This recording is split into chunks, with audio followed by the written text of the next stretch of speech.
My name is Muk Patel.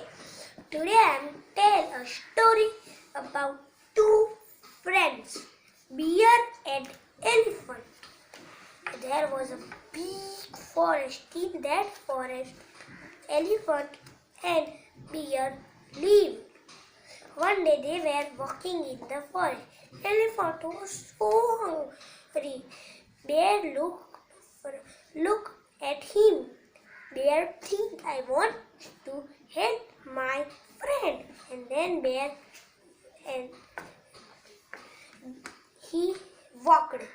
And then bear see one banana tree and he jumped and take one bush of banana and give to the elephant. Elephant eat and told and see and told, thank you my friend. I was hungry. Bear said, no problem.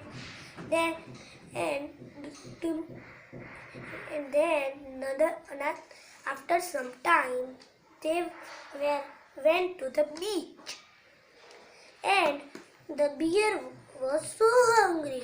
Elephant think, yesterday my friend helps me. Today I help my friend. And then the elephant took out one fish from the sea and give to the bear. Bear smiled and eat the fish and say thank you to the elephant. Elephant said no problem. Moral of the story is we should help others. Thank you.